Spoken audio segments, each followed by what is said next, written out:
Hello bachcho, let's read this question, and the question says a certain statement, an electron in an s orbital has a non-zero probability of being found right at the nucleus. A reason statement, L is equal to 0 for s orbitals and thus there is no orbital angular momentum to flinch the electron away from the nucleus. Both A and R are true and R is the correct explanation for A. Both A and R are true but R is not the correct explanation for A. A is true but R is false. A is false but R is true. Both A and R are false. First of all, the key concept for the question is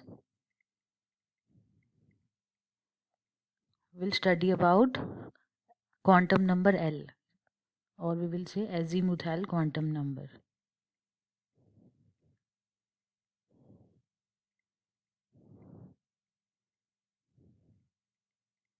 azimuthal quantum number जिसको हम L से represent करते हैं.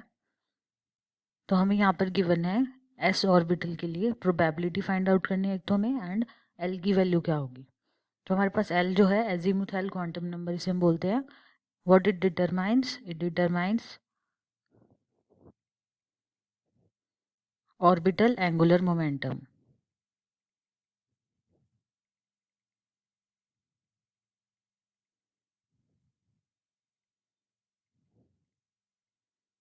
And describes the shape of orbital.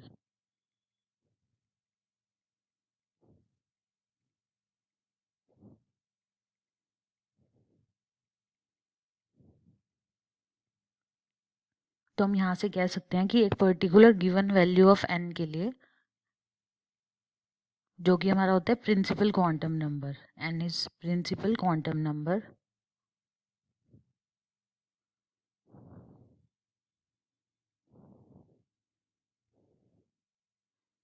For a given principal quantum number n. हमारे पास L की values होती हैं n-1 तक.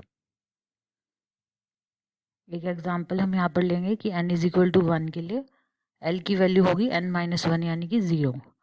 n इज इक्वल टू 2 के लिए एल की वैल्यूज 2 होंगी. n-1 होगा हमारे पास यहाँ पर टिल 1 यानी कि 0 and 1. n is equal to 3 के लिए l इज इक्वल टू 0 1 2. इन्हीं से हमारे पास नेम रखते हैं हम ऑर्बिटल्स के. l इज इक्वल टू 0 हमारे पास रहता है s orbital, 1 p 2 d, l की वैल्यू 3 होती है तो f. तो यहाँ पर से नेम बनेगा इसका 1s 1p 2s 2p 3s 3p and 3d.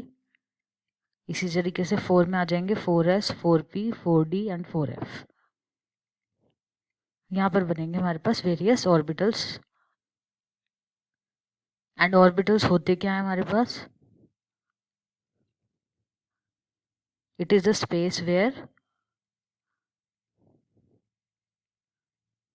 probability of finding an electron is maximum.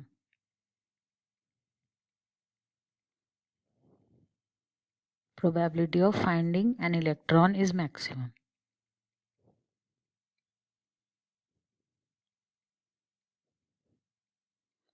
तो हमें यहाँ पर गिवन है एल की वैल्यू क्वेश्चन में 0 है.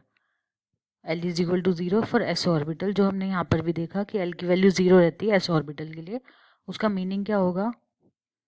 L is equal to 0 means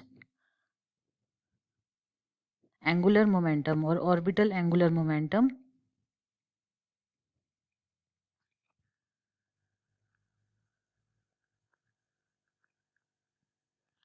of an electron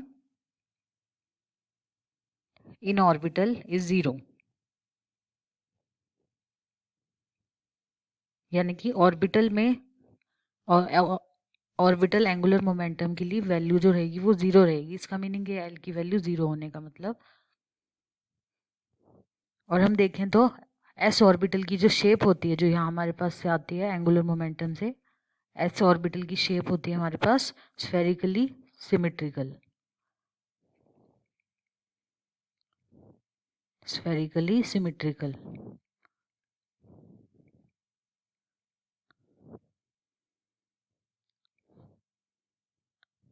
जो कि हम ड्रॉ कर सकते हैं इस तरीके से. Nucleus at the centre and यहाँ पर रहेगी स्फेरिकली सिमेट्रिकल,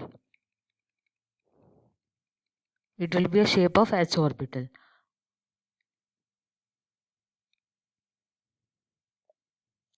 नाउ प्रोबेबिलिटी एक इलेक्ट्रॉन को फाइंड आउट करने की, probability of finding an electron,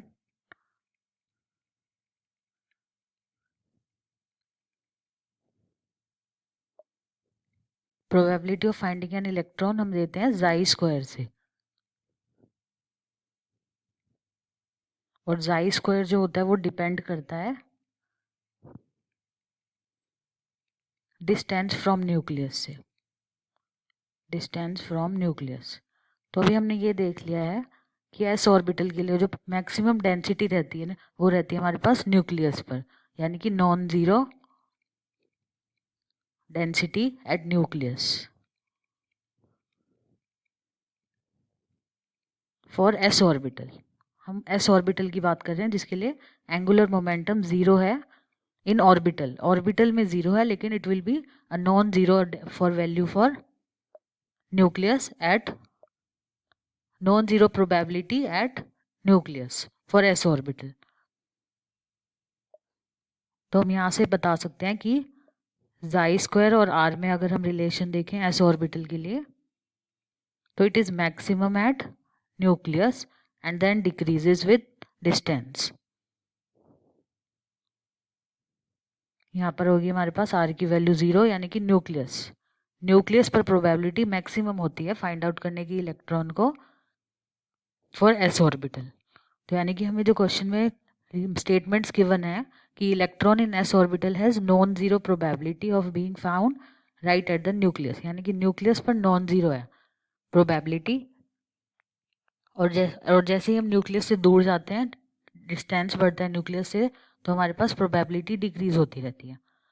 and l is equal to zero है एस ऑर्बिटल के लिए, यानी कि ऑर्बिटल एंगुलर मोमेंटम भी ज़ीरो है न्यूक्लियस से जैसे हम दूर जाते हैं। तो हमारे पास यहाँ पर दोनों ही स्टेटमेंट करेक्ट है एंड रीजन एक्सप्लेन भी कर रहा है असर्शन को। तो हमारा आंसर होगा both A and R true and R is the correct explanation for A. I hope आप सबको समझ आया होगा। All the best.